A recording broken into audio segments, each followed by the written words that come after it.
저희 집에는 TV가 없기 때문에 저는 TV 보는 일이 30년 이상 볼 일이 없었어요. 근데 이제 어쩌다가 무슨 친구네 집이라든가 무슨 볼 일이 있을 때 이렇게 잠깐씩 이렇게 볼 수 있는 기회가 있습니다. 그럴 때는 이제 좀 보죠. 세상에 이런 일이에서 한 할머니와 아들과의 이야기가 이렇게 나오는 걸 보게 됐습니다. 그거는 어머니가 아들이 눈앞에 잠시만 안 보이면 불안해서 못 견디는 거예요.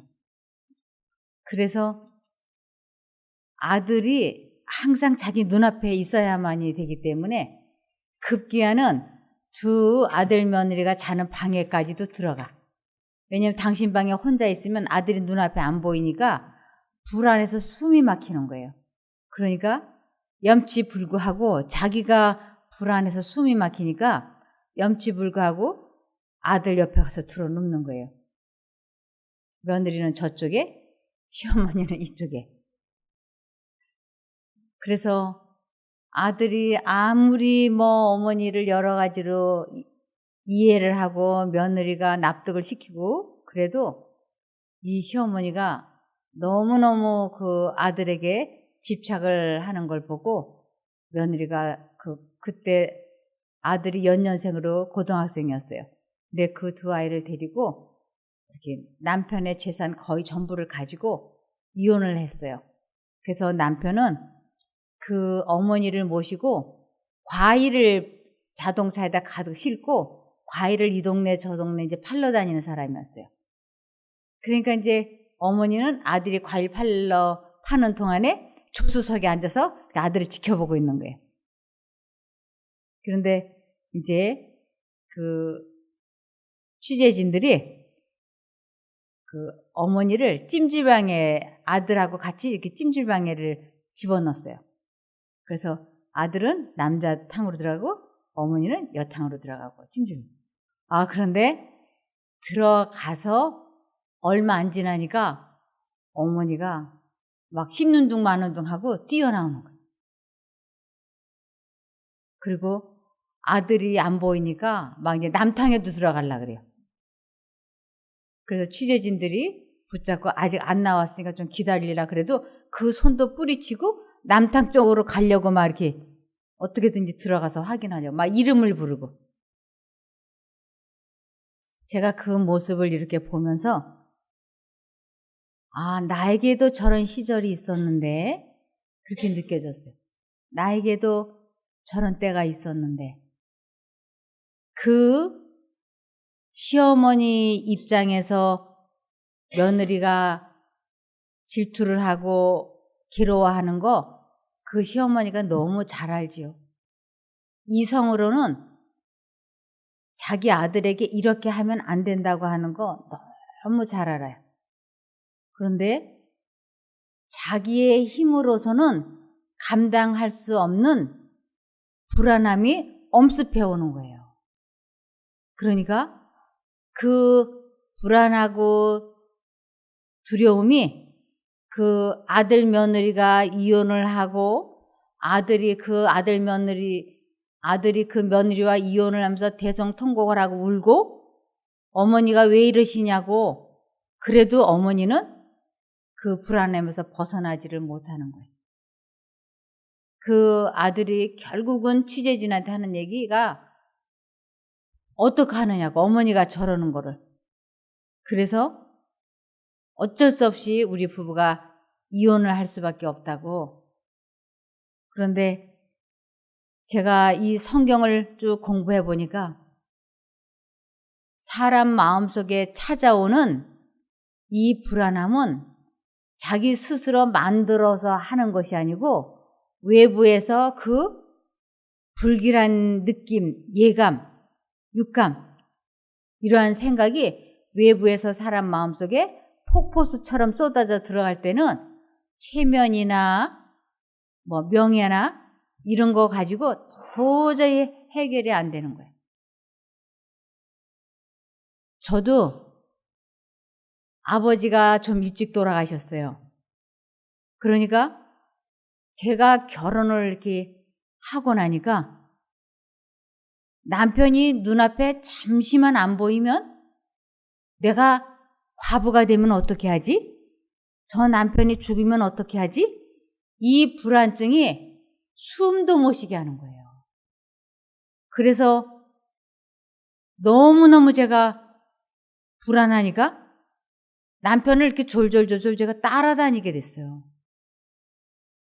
어느 날은 시어머니하고 저하고 이렇게 이제 김장을 하고 있었어요. 그리고 남편은 이제 이렇게 방 안에 있었고, 근데 막 김장을 이렇게 버무리가 한창 일하는데 제 남편이 슈퍼마켓에 뭘 사러 간다고 하는 거예요.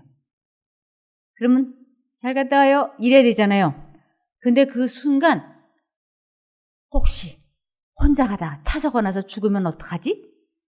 이 생각이 싹 들어오니까 제가 이 김장 하던 거를 다 내려놓고 앞치마 벗어 팽개치고 그리고 남편들을 졸졸졸 따라 나섰어요. 그러니까 저희 시어머니가 저를 이렇게 바라보는 눈빛이 얘가 미쳤구나. 어떻게 저렇게 잠시 잠깐도 신랑하고 같이 안 있으면 저렇게 불안해할까? 얘가 미쳤구나. 이런 눈빛으로 어이가 없어서 저를 이렇게 바라보는 거예요. 그런데 어머니가 저를 멸시하고 무시하고 미친 사람 취급을 해도 저로서는 눈앞에 남편이 없으면 불안해서 살 수가 없는 거예요. 그러니까 남편이 저기 가면 저기 따라가고 여기 가면 여기 따라다니고 그렇게 불안할 수가 없는 거예요. 혹시라도 내가 안 따라가고 남편 혼자 어디를 갔는데 그 약속한 시간에 정각이 안 나타나면 그때부터 저는 피가 바짝바짝 마르는 것 같아요. 별별 상상이 다 되는 거예요. 교통사고가 나서 즉사한 거 아닌가? 무슨 일이 있는 거 아닌가? 머릿속에 온갖 상상과 공상으로 식사는 물론이거니와 숨도 못 쉬는 거예요. 그러는데 제가 너무 이렇게 불안해할 때 제 마음속에 스치고 지나가는 하나의 생각이 있었어요. 이 세상에서 가장 중요한 것은 너를 지키고 너를 도와줄 수 있는 것은 사람이 아니야. 하나님이야. 만일 남편이 죽고 없어지면 그때도 나는 내 곁에 있을 거야. 이렇게. 제가 이 스치고 지나가는 그 생각을 이것은 하나님께서 나에게 직접 해주시는 말씀이고 음성이라고 하는 것을 그 순간 헛뜩 깨달은 거예요. 남편이 나를 지켜주고 나를 살려주는 게 아니고 하나님이시구나. 하나님이 나를 지켜주시고 나를 보호하시는 거구나. 그렇게 말씀하시는 하나님의 음성을 깨닫는 순간 제 마음에 그렇게 평생을 따라다녔던 그 언제나 불안한 이상한 상상이 제 마음속에서 눈 녹듯이 싹 사라지는 것이었어요. 아주 이상한 체험이었어요. 그 후로 저는 제 마음에 어떤 좋지 않은 불길한 생각이나 느낌이나 감정이 이렇게 싹 들어오려고 하면 즉시 하나님 하고 불러요. 제가 하나님 하고 부르는 것은 기도하는 거예요. 그 하나님 속에는 과거의 나의 불안함에서 두려움에서 겁나는 것에서 지켜주셨던 하나님께서 다시 나를 도와달라고 하는 저의 간절한 기도예요. 그러면 제가 하나님 하고 이렇게 부르면 제 마음속에 그 모든 불길함, 불안함이 눈 녹듯이 사라지면서 마음이 차분해지는 거예요. 제 친정 어머니가 33살의 과부가 되셨어요. 참 일찍 혼자 되셨죠? 그때 제 나이가 7살이었어요. 그러니까 그때부터 제 어머니의 삶이 질곡의 삶이라고 하는 것을 제가 옆에서 보면서 자랐어요. 이거는 제 잘못은 1%도 없는 환경이 나를 힘들고 어렵게 해준 것이었어요. 그런데 제 어머니가 그 혼자 되셔서 불안하고 어려울 때 아무도 도와줄 수 없는 그때 이 어린 자식들을 키우시느라고 많은 고생을 하셨어요. 제가 그것을 이렇게 보고 자랐기 때문에 아주 남자의 소중함이라고 하는 거를 뼛속 깊이 깨닫고 있었어요. 남자, 남편, 남정네. 그들은 제게는 아주 귀한 사람이었어요. 그런데 제가 결혼을 하고 나니까 제 남편이 너무너무 소중하고 귀한 거예요. 정말 눈에 넣어도 아프지 않는 그러한 그 소중함. 그런데 결혼을 하고 얼마 되지 않아서 제가 27살에 결혼을 했는데 내가 33살이 될 때 과부가 되면 어떻게 하지? 우리 엄마처럼 되면 어떻게 하지? 이러한 불길한 예감과 느낌이 제 마음을 언제나 쪼여들게 하는 것이었어요. 그러니까 절대로 나는 남편을 잃으면 안 돼. 나는 혼자 아이들을 키우는 과부나 이혼녀가 되기 싫어. 이 생각에 사로잡혔기 때문에 제가 남편이 눈앞에 안 보이면 부들부들 떠는 거예요. 불안해서. 그런데 그 33살이 아주 무사히 지나갔어요. 그 33살이 무사히 지나가고 나니까 이제 다시는 내 생에 그런 불안함이 없어야 되잖아요. 그런데 제 친정 아버지가 돌아가셨던 그 나이 47살에 이제는 내 남편이 47살에 죽으면 어떻게 하지? 또 이 생각이 제 마음을 얼마나 불안하게 하는지.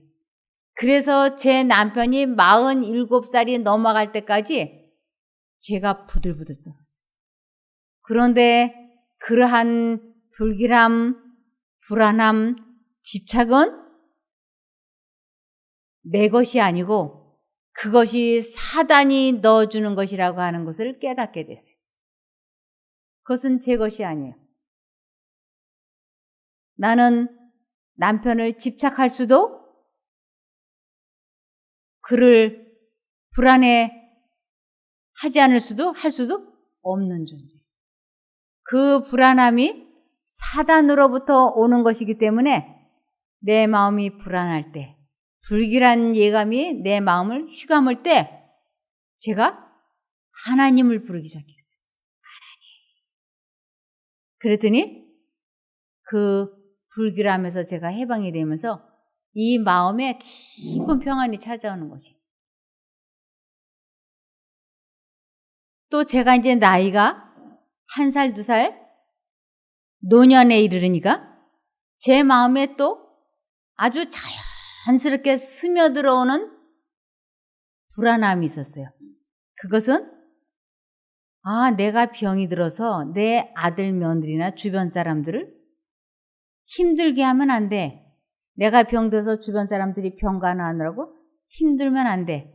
그러니까 누가 봐도 하나님 잘 믿었던 사람이라서 역시 올바르게 잘 죽었네? 라는 말을 듣고 싶은 거예요. 그러니까 제가 무슨 기도를 하느냐면 하나님, 제가 자손들에게 폐 안 끼치게 그저 잠자다가 자는 듯이 죽게 해주세요. 아주 편안하게 죽게 해주세요. 그런 기도를 아주 자연스럽게 제가 했던 거예요. 그런데 며칠 전에 이러한 기도가 아주 부질없다는 것을 알게 됐어요. 왜냐하면 나 자신보다 나를 더 사랑하시는 분이, 나를 구원하시기를 나 자신보다 더 열망하시는 분이, 내가 하나님과 영원히 같이 살기를 원하는 것과 비교할 수 없을 만큼 하나님은 나와 함께 영원히 살기를 얼마나 열망하시는지 몰라요. 그 하나님께서 가장 알맞은 시간에 하나님의 방법대로 저를 잠재우실 거예요. 그것을 내가 임의대로 잠자다가 편안해 죽게 해주세요. 아쉽다고 느껴질 때까지만 살게 해주시고, 아주 그냥 너무 늙어서 흉한 모습이 되지 않게 그때까지. 이런 기도를 제가 하면서 이런 게 다 부질없는 것이었구나. 저는 그 기도를 사단이 그렇게 기도하게 하면서 시간을 낭비하게 하고 있다고 하는 걸 꿈에도 몰랐어요. 그런 기도는 할 필요가 없어요. 하나님께서 선하신 길로 하나님의 뜻대로 모든 것이 되어지기를 원합니다.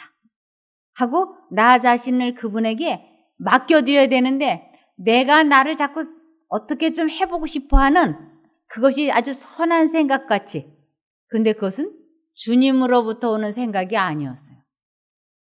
그래서 이제는 나의 마지막도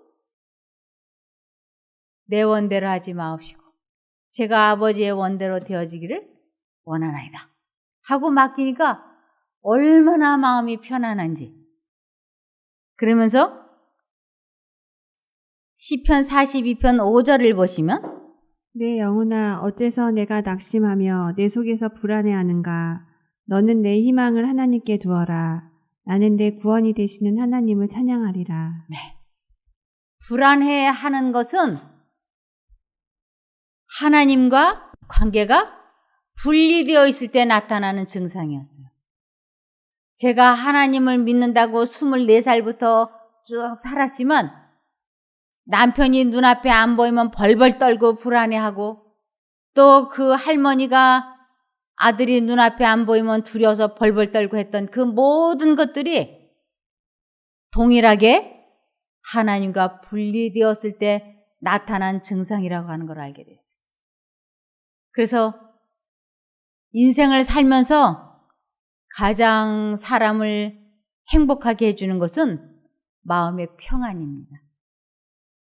그래서 제 아들 둘이 결혼하려고 할 때, 아직 결혼 대상자가 나타나지 않았을 때 제가 두 아들에게 그랬습니다.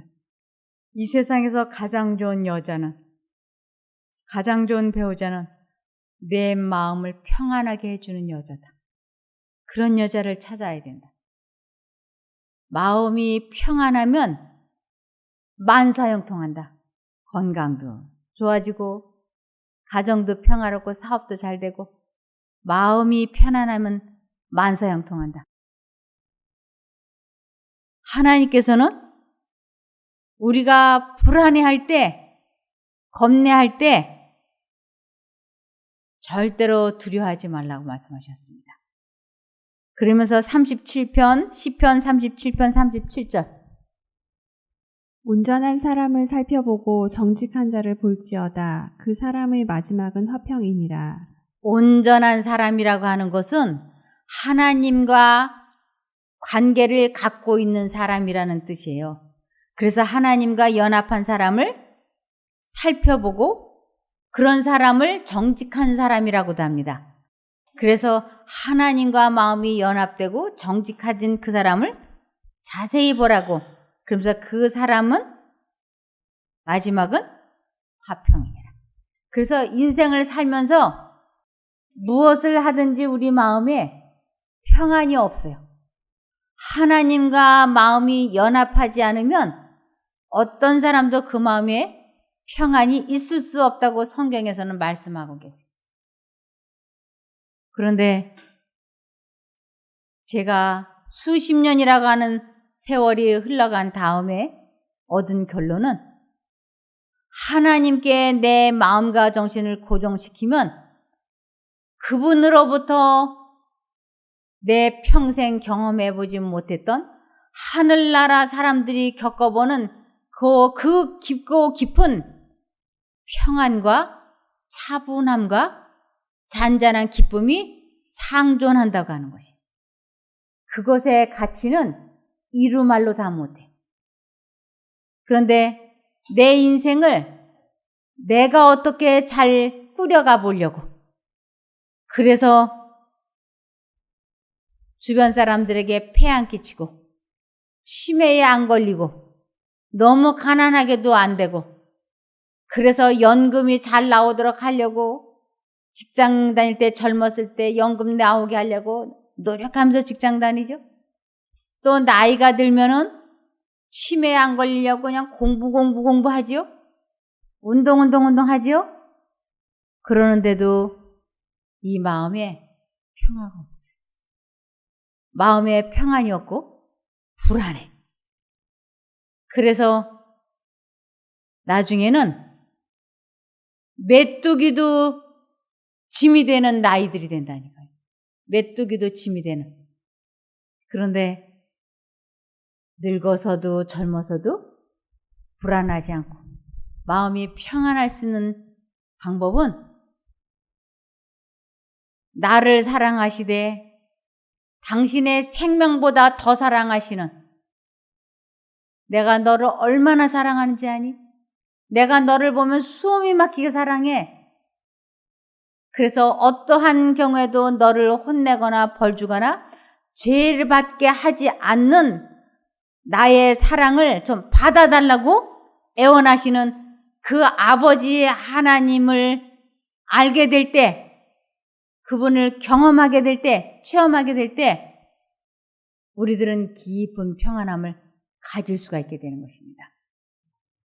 그래서 그 하나님을 알지 못하면 우리들은 사단에게 사로잡힌 채 끌려가고 귀족들도 영적으로 굶주리게 되고 가난한 사람도 영적으로 목이 말라 죽게 될 거라고 말씀하셨어요.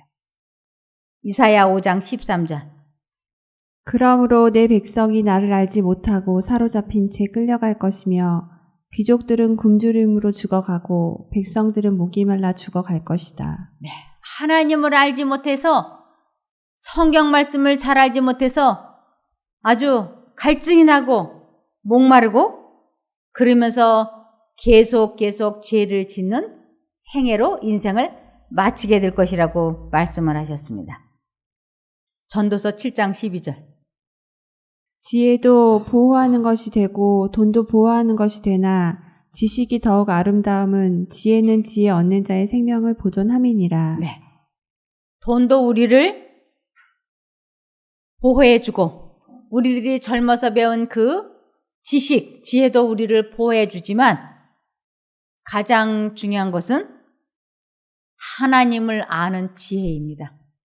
그 하나님을 아는 지혜는 우리의 영생을 도와주기 때문에 영생할 수 있게 지혜를 주시기 때문에 지혜도 사람을 보호하고 돈도 사람을 보호해주지만 지혜가 돈보다 나은 것은 영생을 주기 때문입니다. 그래서 호세아 4장 6절을 보시면 내 백성이 지식이 없이 망하는구나. 너희 제사장들이 나를 인정하지 않았으니 나도 너희를 버려 내 제사장으로 인정하지 않을 것이며 너희가 너희 하나님의 법을 잊어버렸으니 나도 너희 자녀들을 잊어버릴 것이다. 네. 하나님을 아는 지식이 없어서 사람들이 망할 거라고 돼 있어요. 하나님을 아는 지식, 그분이 어떠한 분인지 겪어보지 않았기 때문에 그분을 믿을 수가 없는 거예요. 겪어보지 않은 사람을 어떻게 믿겠어요? 그래서 하나님을 겪어보는 것을 지식이라 그러고 지혜라고 하는 것이요. 그러한 지혜, 지식이 없어서 내 백성이 망하고 있다고 말씀을 하시는 것입니다. 아, 내 병이 여기가 또 전이가 됐나? 아, 오늘은 여기가 아프네? 이리로 전이가 됐을까? 이런 두려움, 저런 두려움이 끊임없이 우리를 툭툭 건드려 볼 거예요. 아, 내가 병이 다 나았다고 강정맞게 빨리 말을 하면 샴페인을 일찍 터뜨리면 혹시 하나님이 나를 또 재발되게 하면 어떻게 하지? 이런 두려움 때문에 병이 나았다는 말을 하기를 두려워하는 사람들이 많이 있어요. 그리고 약을 완전히 끊지는 않고 약을 한두 알은 먹고 있어. 그런데 병은 나았어. 그러면 이 약이 나아졌다라고 말하기도 그렇고 하나님이 나아졌다고 말하기도 겁을 내. 왜? 요 약을 먹고 있기 때문에. 그래서 하나님이 고쳐주셨어요라는 말도 자신 있게 못하고 안 하지도 못하고. 그런데 만약 약 한두 개 먹어서 병이 나을 것 같았으면 그보다 더 많이 먹었을 때 나았어야 되고 다른 사람들도 그걸 먹었을 때 다 어떻게 됐어야 될 거야. 다 나았어야지 돼요. 근데 약 한두 알 먹는다고 해서 그 약이 우리를 치료해 주는 것이 아니에요.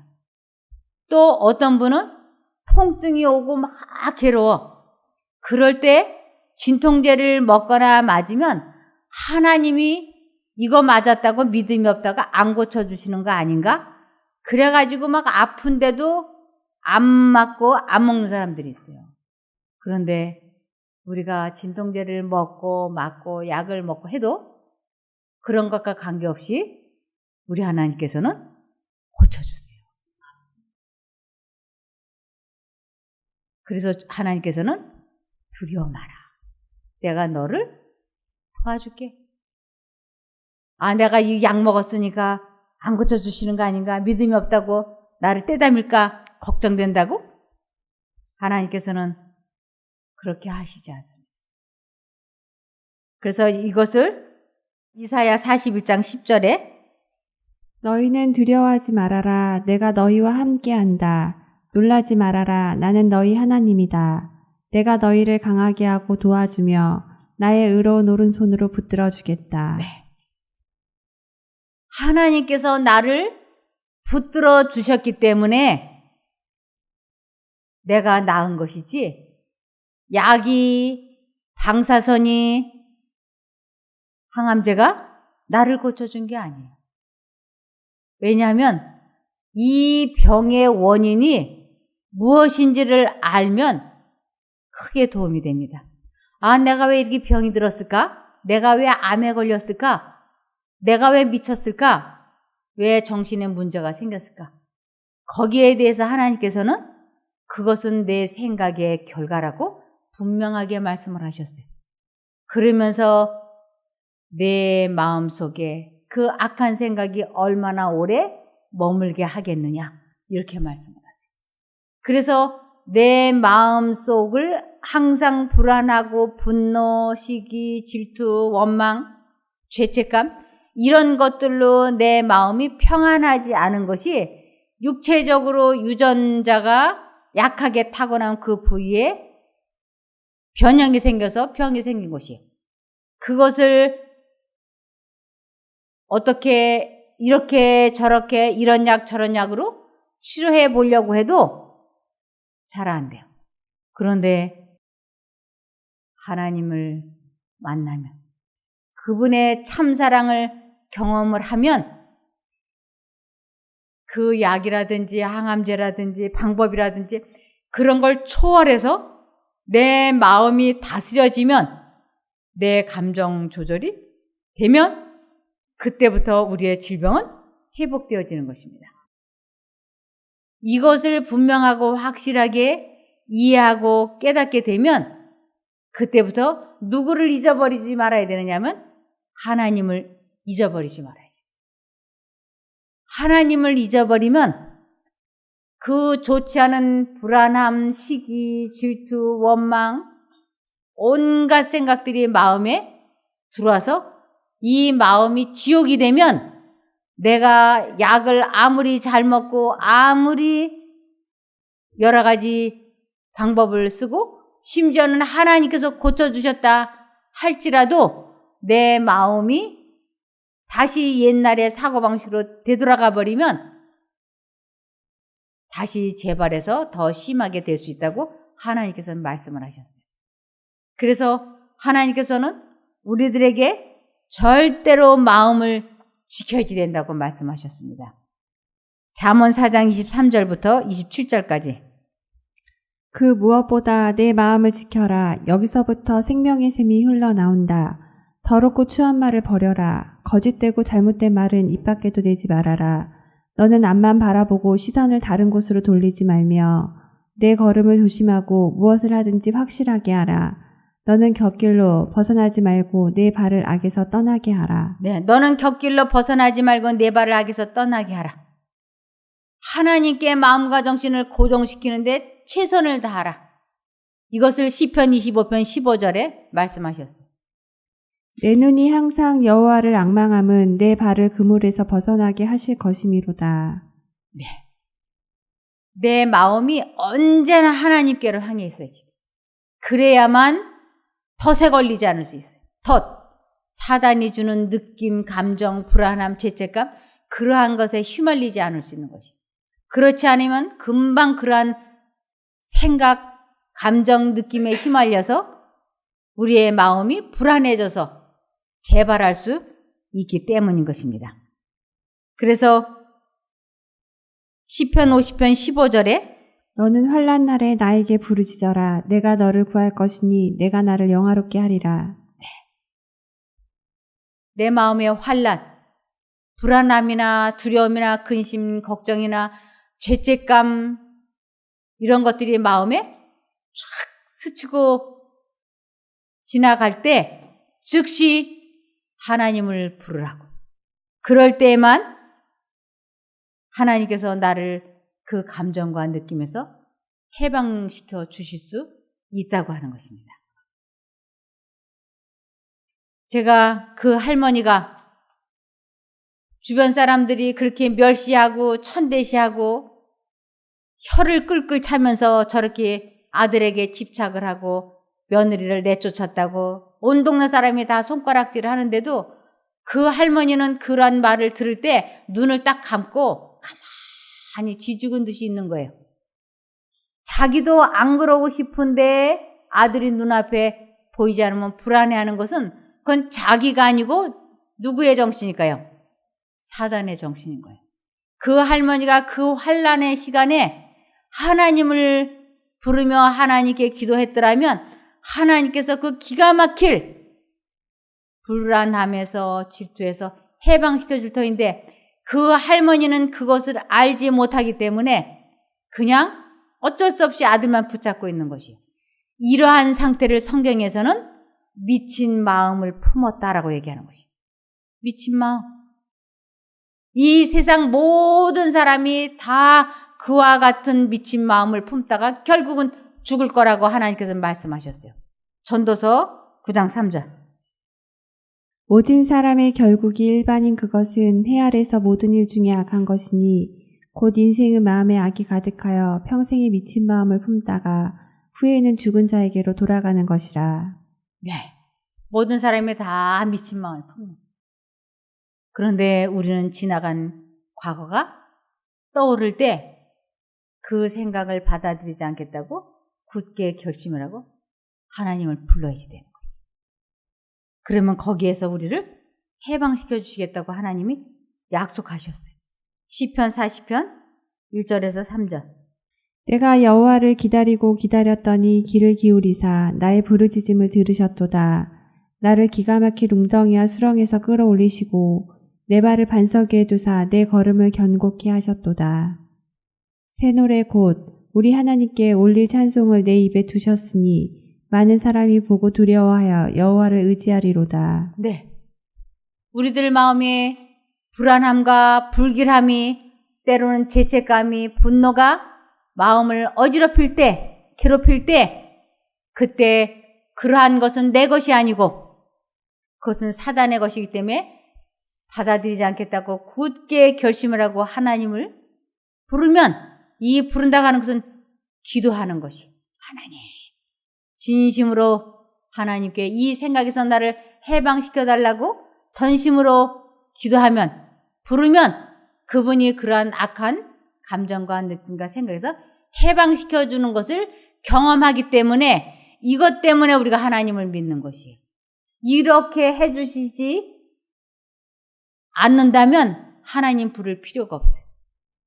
그래서 진심으로 하나님을 체험해 보게 되면 시편 66편 16절에 하나님을 두려워하는 너희들아 다 와서 들으라. 하나님이 내 영혼을 위하여 행하신 일을 내가 선포하리로다. 하나님을 두려워하는 너희들아, 이것은 하나님을 믿지 않는 사람들은 다 내 말 좀 들어보라고 하는 것이에요.